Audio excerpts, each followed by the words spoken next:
Buffalo, buckle up, because this is not just another training camp. This is the start of a brand new era, and if you blink, you're going to miss something huge.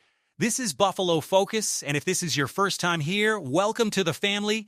We are on a mission to hit 5,000 subscribers, and honestly, we need your help to get there. So before we dive into everything that's about to change for this football team, do us a favor and hit that subscribe button, because this offseason storyline is about to get very interesting very fast. Here's the deal. Buffalo Bills training camp officially kicks off this week, and for the first time in almost a decade, absolutely nothing about this camp feels routine. There's a brand new head coach roaming the sideline. There's a brand new billion-dollar stadium about to host its first ever event. There's a roster stacked with question marks at nearly every level of the depth chart. And there's a lingering question hanging over the entire operation that nobody in the organization wants to say out loud just yet. Is this the beginning of the end for Bills training camp as we know it? Let's start there, because it's the storyline that's flying under the radar right now, and it deserves way more attention than it's getting. Since the year 2000, with the lone exception of the pandemic years, the Buffalo Bills have held training camp at St. John Fisher University out in Rochester. It's tradition, it's nostalgia, it's generations of Bills Mafia loading up the family truck and making the pilgrimage out to Rochester to watch their team sweat through the July heat in person. There's currently an agreement in place that keeps this tradition alive through 2028. On paper, that sounds like plenty of runway. But when you actually look at what's happening on the ground this year, the picture gets a lot murkier. Open practices at St. John Fisher have been cut down to just 7 this year. That's down from 11 open practices last year, and down from 12 the year before that. The practices themselves now kick off at 8:30 in the morning, which sure, might be great if you love an early start, but it also makes it a whole lot harder for the average fan to actually show up and watch. And here's the part that really raises an eyebrow.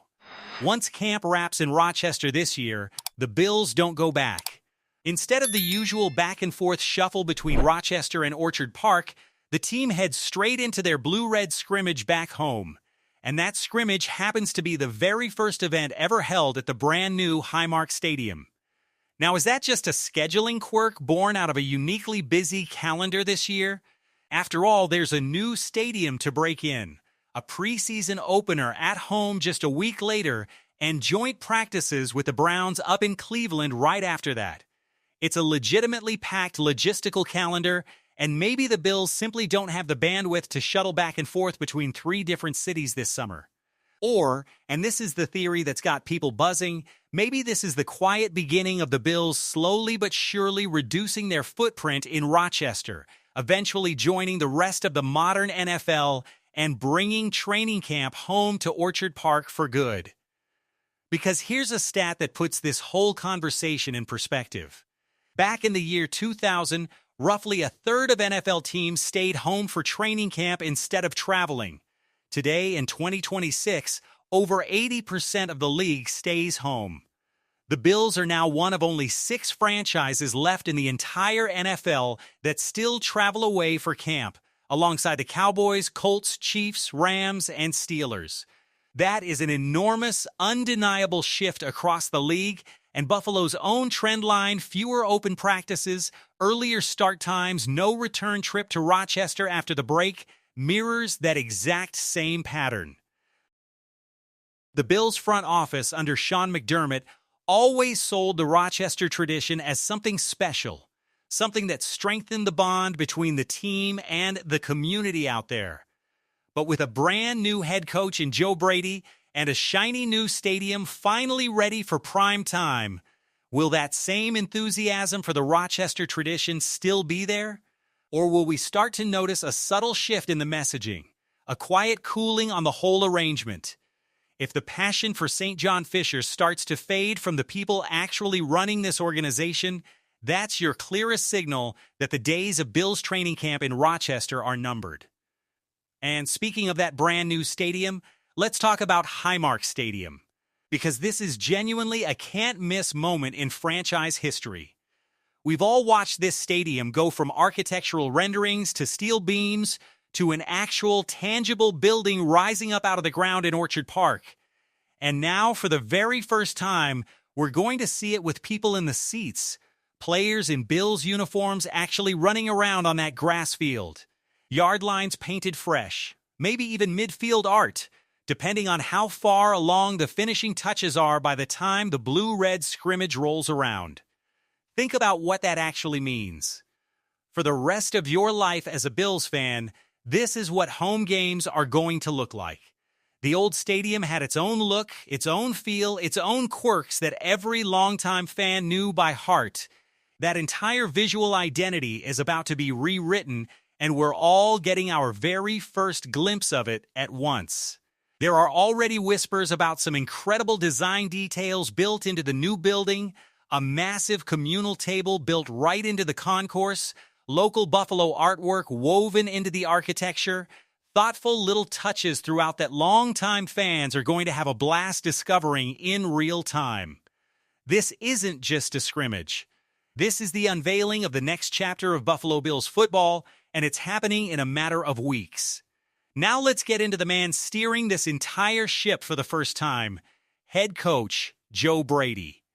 After years of knowing exactly what to expect from Sean McDermott, his cadence, his guarded answers, his particular way of dodging a tough question, Bills fans are now starting completely from scratch with a brand new head coach. And by every account, Joe Brady is bringing a dramatically different energy to the building. Younger, more relaxed. Some have described him as having a laid-back, almost effortlessly confident vibe. But here's the thing nobody actually knows yet. What does that energy look like once real football decisions are on the line? How does Brady handle injury updates? Is he going to be tight-lipped and guarded like his predecessor, or refreshingly transparent with the media and the fan base? How does he talk about his young players? Does he shower them with public praise? Or does he stay buttoned up and businesslike? During his run as offensive coordinator, Brady built a reputation in press conferences for being almost aggressively humble, give the players credit when things go well, take the blame himself when they don't. That's an admirable approach for a coordinator. But is that still the right approach once you're the guy running the entire show? Including a defense and special teams unit he didn't build himself? And what happens on the practice field? Brady has been described as a CEO-type leader, someone who trusts his assistants to coach their units while he oversees the big picture. Does that mean he stays hands-off and lets his coordinators run their show? Or does he feel pressure to prove himself to the defensive side of the ball? Maybe even overcorrect by hovering around those units more than expected? Every single one of these questions gets answered in real time over the next few weeks, and it's exactly the kind of behind-the-scenes storyline that makes training camp must-watch content for die-hard fans. Now let's shift gears into the injury report, because this is where things get genuinely dramatic, and there is a lot to track heading into padded practices. Start at wide receiver with Tyrell Shavers, who tore his ankle last season and is all but a lock to open camp on the physically unable to perform list. Then there's Josh Palmer, who battled an almost comical string of injuries last year: a heel, a groin, a knee, a calf, a hip, and a high ankle sprain, and spent a chunk of the spring working off to the side.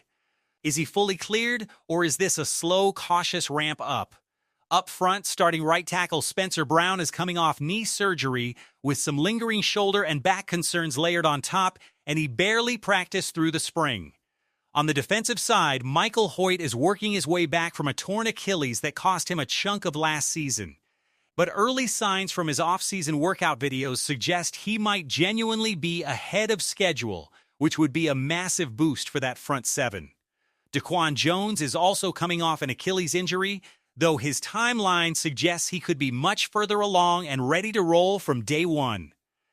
Then there's Ed Oliver, working back from a torn biceps and a knee setback on top of it. Landon Jackson is recovering from knee surgery of his own, with a real opportunity waiting for him if he's ready to seize it.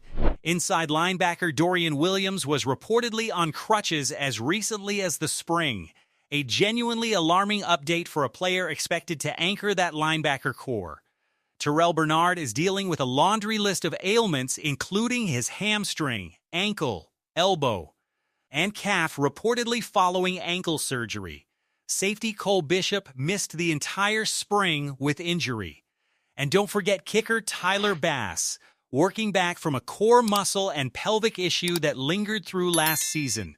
That is an enormous number of key contributors walking into padded practices with real health question marks attached to their names. And training camp is exactly where we find out who's actually ready to play real, physical, competitive football and who needs more time on the shelf. Now, for the part of camp that might be even more entertaining than the injury drama, the position battles. Because this year, there are an unprecedented number of jobs genuinely up for grabs. And it's rare to see this much uncertainty across a single roster.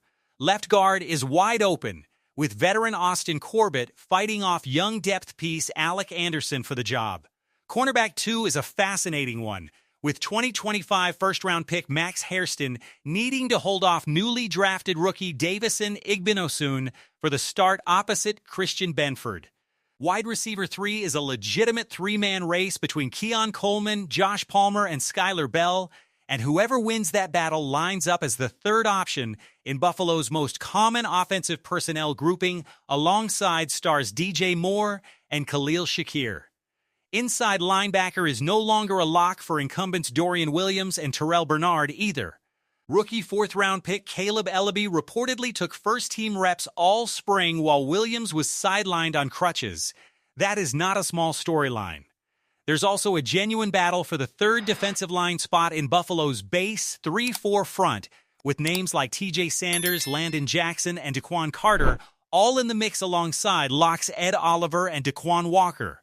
Add in a punter competition between incumbent Mitch Wishnowsky and a rookie draft pick, a wide-open punt returner job with several candidates in the mix, a fourth offensive line depth spot with 4 players fighting for one seat, a fullback battle, and a third safety competition to round out the dime package, and you've got 10 separate storylines worth tracking closely as camp unfolds. 10 legitimate position battles. That is an extraordinary number for a single training camp, and it's a clear sign of just how much roster turnover and competition this team is dealing with heading into a critical season under a brand new head coach. So here's where Buffalo focus lands on all of this heading into the week. This camp is unlike anything Bills Mafia has experienced in years. A brand new coach establishing his identity in real time. A brand new stadium about to host its first ever football event. A roster loaded with injury questions that will only get answered once the pads come on. And 10 position battles that could completely reshape the depth chart before a single preseason snap is even played. If you're a diehard Bills fan, this is appointment viewing, and there is genuinely something worth watching every single day this camp is open. And that's everything you need to know heading into Buffalo Bills training camp. If you enjoyed this breakdown, smash that like button, drop a comment telling us which position battle has you the most locked in, and if you haven't already, hit that subscribe button. We are working hard to get Buffalo Focus to 5,000 subscribers, and every single one of you gets us closer. Ring that notification bell so you never miss an update as camp unfolds. Take care of yourselves, take care of each other, and as always, go Bills.